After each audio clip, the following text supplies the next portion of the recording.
바다는 검은 짐승처럼 울부짖고 있었다. 8살 별이가 기억하는 그날의 공기는 비릿한 소금기보다 더 차가운 금속성의 공포로 가득했다. 아이의 작은 몸은 덜덜 떨리고 있었고 얇은 면 원피스 자락은 이미 밤이슬과 거친 파도의 파편에 젖어 종이장처럼 살갗에 달라붙어 있었다. 그 서늘한 촉감은 마치 거대한 죽음의 손길이 몸을 훑는 것만 같았다. 살려주세요. 아줌마 잘못했어요. 제가 다 잘못했어요. 아이는 울음 섞인 목소리로 애원하며 명세희의 옷자락을 붙들었다. 명세희, 서진 그룹의 안주인이자 한진우 회장의 본처. 그녀는 평소 우아하게 차를 마시던 그 손으로 별이의 가녀린 손목을 매몰차게 뿌리쳤다. 돌아온 것은 서늘한 구두 앞코의 타격이었다. 텅 소리와 함께 아이의 작은 몸이 자갈밭 위로 나뒹굴었다. 명세희는 자신의 이탈리아제 실크 스커트에 묻은 아이의 눈물을 더러운 오물이라도 되는 양 신경질적으로 털어냈다. 내 엄마가 감히 누굴 넘봐서 널 낳았는지 원망하렴. 넌 태어나지 말았어야 했어. 내 존재 자체가 이 고결한 서진 가문에 수치고 내 인생의 오점이야. 명세희의 목소리는 파도 소리보다 더 낮고 날카롭게 별이의 고막을 찔렀다.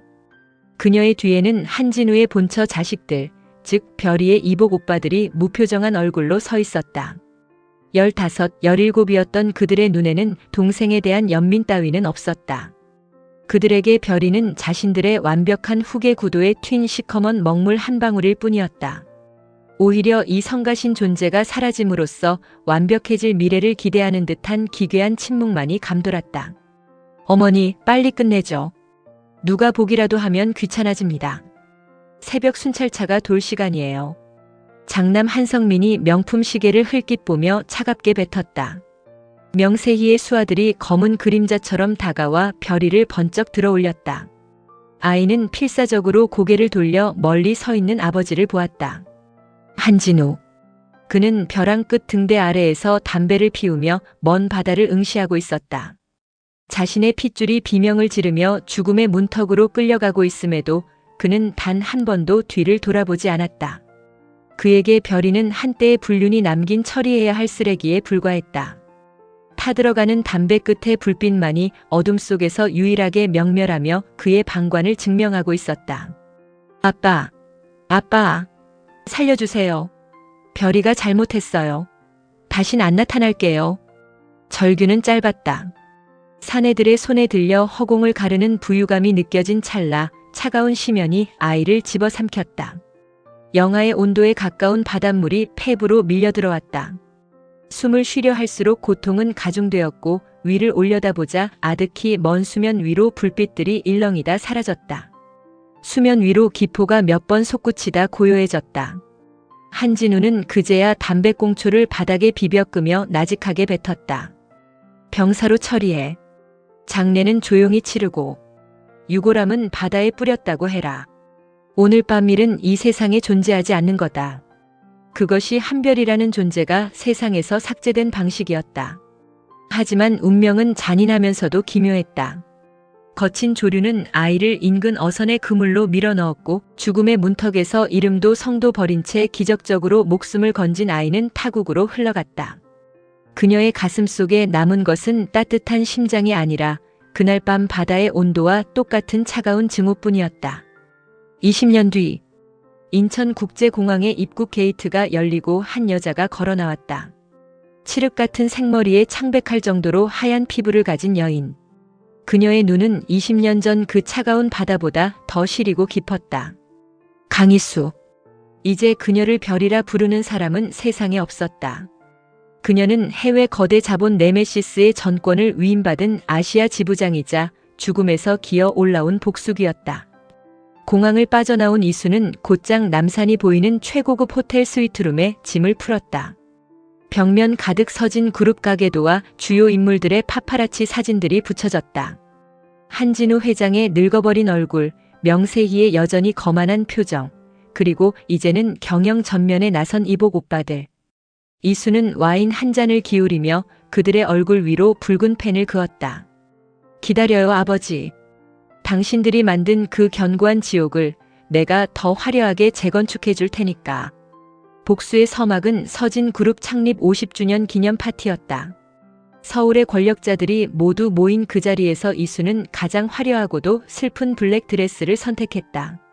그것은 가해자들의 파멸을 예고하는 상복이었다. 연회장에 들어서는 순간 수백 개의 샹들리에 불빛이 그녀의 다이아몬드 목걸이에 부딪혀 부서졌다. 한진우 회장은 단상 위에서 서진의 미래를 논하며 기세등등하게 서 있다가 이수의 등장과 함께 말을 멈췄다. 네메시스의 강희수입니다. 초대해 주셔서 감사합니다, 회장님. 이수가 내민 손을 잡으며 한진우는 전신에 흐르는 소름을 느꼈다. 20년 전 자신이 외면했던 그 아이의 눈매가 떠올랐기 때문이다. 하지만 그는 이내 탐욕으로 공포를 눌렀다. 눈앞의 여자는 막대한 해외 자본을 움직이는 구원자였으니까. 오, 강 대표님. 직접 와주실 줄이야. 우리 서진의 신규 스마트 시티 프로젝트에 관심을 가져주셔서 영광입니다. 조만간 사석에서 깊은 이야기를 나누고 싶군요. 관심 정도가 아닙니다, 회장님. 저는 서진의 심장을 직접 만져보고 싶어서 왔거든요. 네메시스는 가치 있는 곳에만 투자합니다. 그리고 서진은 무너뜨린 뒤 새로 짓기에 아주 적합한 기초공사가 되어 있더군요. 이수의 말은 중의적이었고 날카로웠다.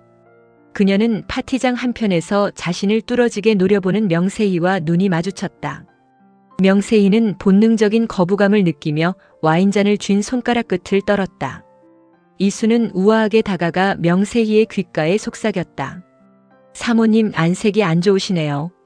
혹시 바다 냄새라도 맡으신 건가요? 짠 기운이 여기까지 느껴지는데. 명세희의 얼굴이 순식간에 백지장처럼 변했다. 이수는 그 찰나의 흔들림을 만끽하며 차가운 미소를 지었다. 이제 사냥터에 덫은 놓였다. 서진그룹의 영원한 숙적 태산건설의 차도윤 본부장은 자신의 집무실에서 창밖에 서진 그룹 빌딩을 증오스럽게 바라보고 있었다. 서진의 무리한 저가 수주 공세로 태산은 핵심 사업권을 여러 개 빼앗긴 상태였다. 그때 비서의 만류를 뿌리치고 한 여자가 문을 열고 들어왔다. 예약도 없이 실례가 많군요. 차도윤 본부장님. 이수였다. 도윤은 의자에서 일어나 그녀를 차갑게 훑었다. 서진의 파티에서 한 회장의 옆자리를 차지하셨던 분이 여긴 무슨 볼일입니까? 네메시스가 태산의 부도를 확인하러 온 건가요? 이수는 대답 대신 가방에서 서류 뭉치 하나를 꺼내 그의 책상 위에 던졌다. 그것은 서진그룹이 태산건설을 무너뜨리기 위해 자행한 불법 로비와 분식 회계의 증거들이었다. 도윤의 눈동자가 흔들렸다. 이것만 있으면 전세를 역전시킬 수 있었다. 이걸 왜 나한테 주는 겁니까? 당신은 서진의 투자자잖아. 투자자는 수익이 안 나면 언제든 등을 돌리죠. 나는 서진을 투자하는 게 아니라 해체하러 왔습니다. 그리고 그 해체 작업의 파트너로 당신이 필요해요. 이수는 소파에 깊숙이 몸을 묻으며 제안했다. 조건은 간단합니다. 나와 가짜 결혼을 하세요. 비즈니스 파트너로서. 도윤은 실소를 터뜨렸다. 결혼? 지금 이 살벌한 전쟁터에서 로맨틱한 동맹이라도 맺자는 겁니까? 로맨틱? 아니요, 이건 트로이의 목마입니다. 내가 태산의 며느리가 되면 한진우는 내 투자금을 잃지 않기 위해 당신 집안과 억지 평화 협정을 맺으려 할 겁니다. 그 틈을 타서 나는 내부에서 서진의 자금을 유출시키고 당신은 외부에서 서진의 사업권을 가로채세요. 6개월입니다. 그 시간 안에 서진이라는 이름은 역사에서 지워질 거예요. 도윤은 이 여자의 정체가 무엇인지 의심스러웠다. 하지만 그녀의 눈에 서린 도끼는 거짓이 아니었다. 그것은 누군가를 죽여야만 끝날 것 같은 지독한 원한이었다. 좋습니다. 가짜 결혼이라 해도 대외적으로는 완벽해야 합니다. 내 사생활에 간섭하지 말 것, 그리고 복수가 끝나면 네메시스의 자금을 태산의 우선순위로 투자할 것. 이 조건에 동의합니까? 물론이죠. 나도 당신 같은 나무 토막 같은 남자에게 정줄 생각은 추호도 없으니까. 두 사람은 차가운 악수를 나누었다. 그것은 사랑의 서약이 아닌 파멸의 계약이었다. 서로의 온기가 닿은 손바닥에서 이수는 칼날을 느꼈고 도윤은 얼음장 같은 냉기를 느꼈다. 그날 밤 두 사람의 가짜 약혼 소식은 대한민국 재계를 거대한 폭풍 속으로 밀어넣었다. 대한민국 재계는 거대한 충격에 휩싸였다. 서진그룹 한진우 회장의 전폭적인 지지를 받으며 화려하게 등장했던 네메시스의 강희수 대표가 서진의 숙적인 태산건설의 후계자 차도윤과 전격 약혼을 발표했기 때문이다. 언론은 이를 세기적인 로맨스 혹은 전략적 제휴라 떠들었지만 그 이면의 칼날을 아는 자는 오직 두 사람뿐이었다. 결혼식 당일 서울 최고의 호텔 그랜드 볼룸은 초호화판으로 꾸며졌다. 수천 송이의 화이트 작약과 수입 장미가 홀을 가득 채웠고 은하수처럼 쏟아지는 크리스털 샹들리에 불빛 아래 정재계의 거물들이 모여들었다. 이수는 순백의 실크 웨딩드레스를 입고 거울 앞에 서 있었다. 베일 아래 비치는 그녀의 얼굴은 신부의 설렘 대신 사형 집행인의 차가운 결의만이 감돌았다. 드레스가 너무 무겁진 않습니까? 거울 속으로 차도윤의 모습이 비쳤다. 턱시도를 차려입은 그는 평소보다 더 위압적이고 냉정해 보였다. 그는 이수의 어깨 위에 손을 올렸지만 그 손길에는 온기가 없었다. 오직 계약 이행을 확인하는 비즈니스 파트너의 의무감만이 느껴졌다. 무겁지 않아요. 20년 동안 짊어지고 온 증오의 무게에 비하면 이 드레스는 깃털 같으니까요. 이수는 차갑게 대답하며 도윤의 손을 뿌리치듯 일어섰다. 두 사람은 식장으로 향하는 복도를 나란히 걸었다. 겉보기엔 완벽한 한 쌍이었으나 두 사람 사이에는 보이지 않는 얼음벽이 가로막고 있었다. 식장에 들어서는 순간 수천 개의 플래시 세례가 터졌다. 하객석 맨 앞줄에는 한진우 회장과 명세희가 앉아 있었다. 한진우의 얼굴은 복잡한 심경으로 일그러져 있었다. 자신의 투자자가 숙적의 며느리가 된다는 사실에 분노하면서도 여전히 이수의 자본이 절실했기에 억지 미소를 지어야만 했다. 반면 명세희는 안색이 창백했다. 그녀는 이수가 들어오는 순간부터 가슴을 짓누르는 정체 모를 공포에 시달리고 있었다. 주례가 이어지는 동안 이수의 시선은 오직 명세희를 향했다.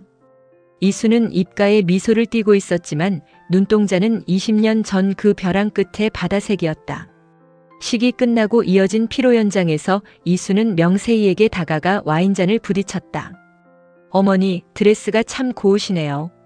20년 전 그날 벼랑 끝에서 입으셨던 옷보다는 조금 덜 무겁나요? 그때 사모님 손에 묻었던 그 비릿한 냄새가 아직도 제 코끝을 스치는 것 같아요. 명세희가 들고 있던 크리스털 와인잔이 바닥으로 떨어져 산산조각 났다. 붉은 액체가 그녀의 명품 구두와 드레스 자락을 피처럼 적셨다. 주위의 시선이 집중되자 이수는 당황한 척 연기하며 명세희의 손을 꼭 잡았다. 어머니, 갑자기 왜 그러세요? 몸이 안 좋으신가 봐요. 제가 부축해 드릴게요. 이수는 명세희를 끌어당겨 귓가에 대고 소름 끼치도록 낮은 목소리로 속삭였다. 기억나세요? 넌 태어나지 말았어야 했어라고 하셨죠. 그 말 덕분에 제가 지옥에서 기어 올라올 수 있었어요. 이제 시작이에요. 당신이 죽였다고 믿은 그 아이가 이제 당신 집안의 며느리가 돼요. 매일 밤 당신 침대 밑에서 숨 쉬고 있을 테니까. 잠들지 마세요, 명세희 씨. 꿈속에서도 내가 보일 테니. 명세희는 비명을 지르려 했으나 목소리가 나오지 않았다. 이수의 눈 속에 비친 자신의 일그러진 얼굴을 보며 그녀는 깨달았다. 저 여자는 사람이 아니라 자신들이 20년 전에 죽였던 그 아이의 망령이라는 것을. 결혼식이 끝나고 태산건설의 안주인이 된 이수는 그날 밤 곧바로 서진그룹의 내부 정보를 도윤에게 넘겼다. 한진우가 가장 아끼는 핵심 계열사의 기밀 프로젝트였다. 이수는 창밖의 어둠을 보며 중얼거렸다. 첫 번째 재물을 바칠 시간이야. 이수의 복수는 정교한 외과 수술처럼 치밀했다. 그녀는 서진그룹 내부로 침투하기 위해 한진우의 두 아들, 즉 자신의 이복 오빠인 한성민과 한성준의 사이를 갈라놓기로 했다. 평소에도 후계 구도를 놓고 미묘한 신경전을 벌이던 형제에게 이수는 매력적인 미끼를 던졌다. 이수는 먼저 장남 한성민을 은밀히 불러냈다. 그는 서진의 차기 회장을 꿈꾸지만 늘 아버지의 기대에 미치지 못한다는 열등감에 사로잡힌 인물이었다. 성민 오빠 아버지는 성준 씨에게 핵심 계열사의 지분을 몰래 넘기려 하고 있어요. 제가 네메시스의 정보를 통해 확인한 사실이에요. 이수가 내민 조작된 서류를 본 성민의 눈이 뒤집혔다. 이수는 부드러운 목소리로 그를 부추겼다. 걱정 마세요. 제가 돕겠어요. 성준 씨가 관리하는 비자금 계좌 리스트예요. 이걸 아버지가 아닌 검찰에 익명으로 제보하세요. 아버지는 성준 씨를 버릴 수밖에 없을 거예요. 그래야 당신이 유일한 후계자가 되죠. 동시에 이수는 차남 한성준에게 접근했다. 그녀는 성민이 성준을 함정에 빠뜨리려 한다는 정보를 흘리며 성준에게 방어용 무기를 쥐어주었다. 형제는 서로를 의심하기 시작했고 그 의심은 곧 증오로 번졌다. 내가 감히 내 자리를 넘봐? 형이야말로 그동안 뒤로 빼돌린 돈이 얼마인데. 서진그룹 전략기획실에서 형제의 고함이 터져나왔다. 한진우 회장이 황급히 달려왔을 때 이미 상황은 걷잡을 수 없었다. 형제는 서로의 비리가 담긴 서류를 내던지며 육탄전을 벌였고 그 현장은 이수가 미리 매수한 기자의 카메라에 고스란히 담겼다. 다음 날 아침 모든 일간지 일면은 서진그룹 형제의 난으로 도배되었다. 주가는 폭락했고 투자자들은 자금을 회수하기 시작했다. 한진우는 고혈압으로 쓰러졌고 서진의 성벽에는 거대한 균열이 생겼다. 이 상황을 멀리서 지켜보던 차도윤은 전율을 느꼈다. 이수는 손에 피 한 방울 묻히지 않고 서진 가문의 자식들이 서로를 물어뜯게 만들었다. 당신은 정말 악마 같군요. 도윤의 말에 이수는 창가에서 돌아보며 차갑게 웃었다. 악마를 만든 건 그들이에요. 20년 전 그 벼랑 끝에서 아버지가 담배를 피우며 내 비명을 외면했을 때 내 안의 인간은 이미 죽었으니까요. 이제 겨우 형제들이 싸우게 만든 것뿐이에요. 진짜 고통은 시작도 안 했어요. 이수는 명세희의 방에 매일 밤 꽃 한 송이를 보냈다. 20년 전 별이가 좋아했던 하얀 안개꽃이었다. 꽃바구니 속에는 이름 없는 편지가 들어있었다. 엄마, 나 아직 바다 밑에 있어요. 너무 추워요. 명세희는 편지를 읽고 발작을 일으키며 쓰러졌다. 서진 가문의 안주인은 서서히 미쳐가고 있었고 이수는 그 광경을 가장 가까운 곳에서 감상하며 복수의 다음 단계를 준비했다. 그것은 한진우의 가장 아픈 곳, 그가 목숨처럼 아끼는 서진그룹이라는 제국 자체를 무너뜨리는 것이었다. 도윤은 이수의 처절한 복수를 지켜보며 이상한 감정에 휩싸였다. 그녀를 돕는 것이 비즈니스 때문이라고 자위했지만 어느새 그녀의 눈물 없는 눈을 볼 때마다 가슴 한구석이 아려오기 시작했다.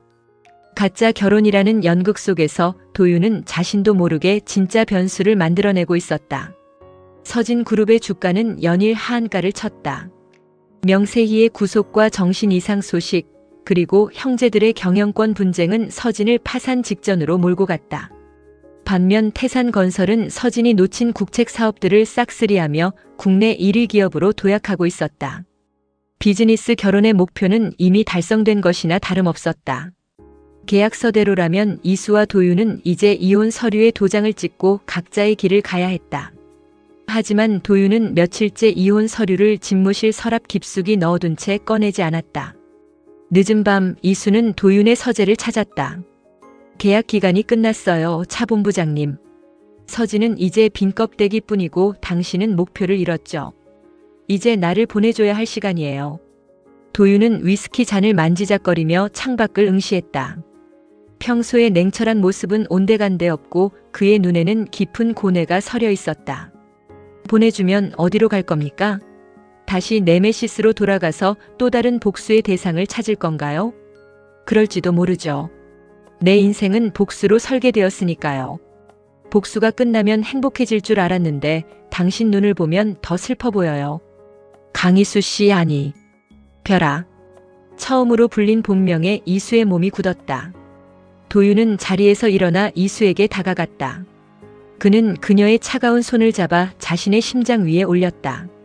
가짜 결혼이었지만 나는 당신의 그 처절한 어둠까지 사랑하게 된 것 같습니다. 이 비즈니스를 연장하고 싶어.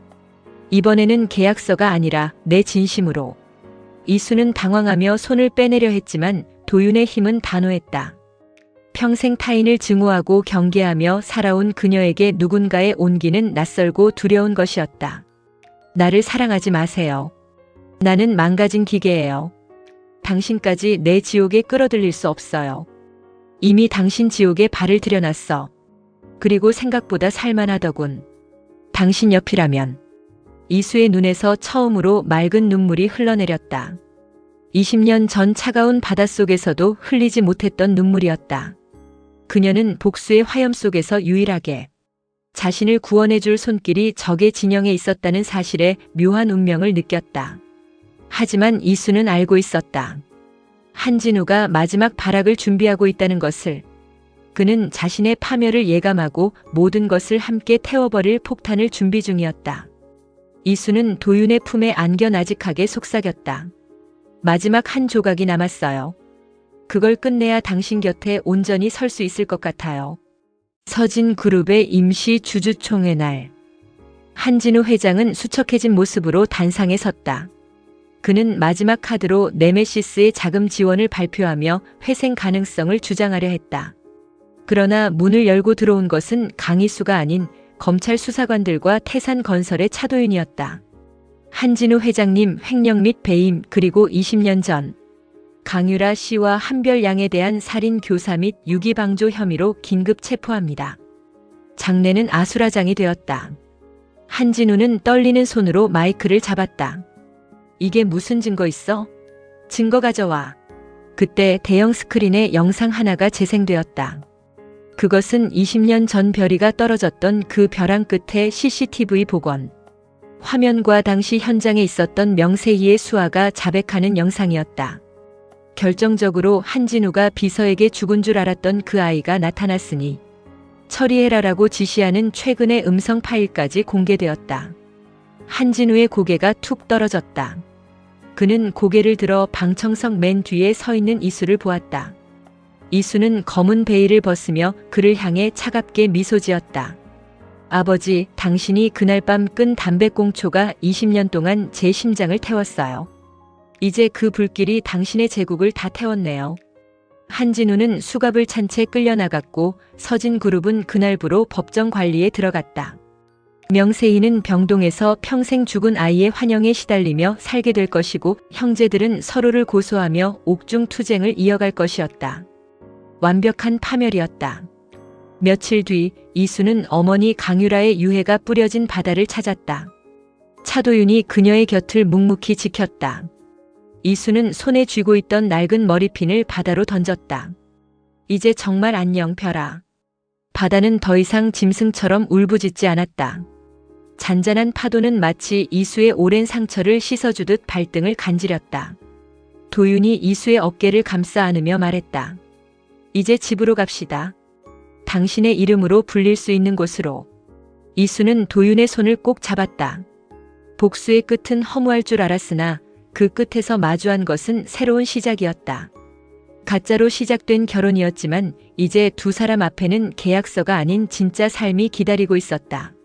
서진그룹의 화려했던 명성은 재가 되어 흩어졌고 그 재 위에서 이수의 새로운 인생이 싹트기 시작했다. 서진그룹의 본사 건물이 해체되던 날 서울의 하늘은 지독하게도 맑았다. 한때 대한민국 경제의 심장이라 불리던 그 마천루 위로 거대한 크레인이 내려앉았고 서진이라는 두 글자는 녹슨 고철 덩어리가 되어 지상으로 추락했다. 사람들은 그것을 시대의 종말이라 불렀지만 누군가에게는 비로소 시작된 평화였다. 이수는 도윤과 함께 강원도의 한 호젓한 해변을 찾았다.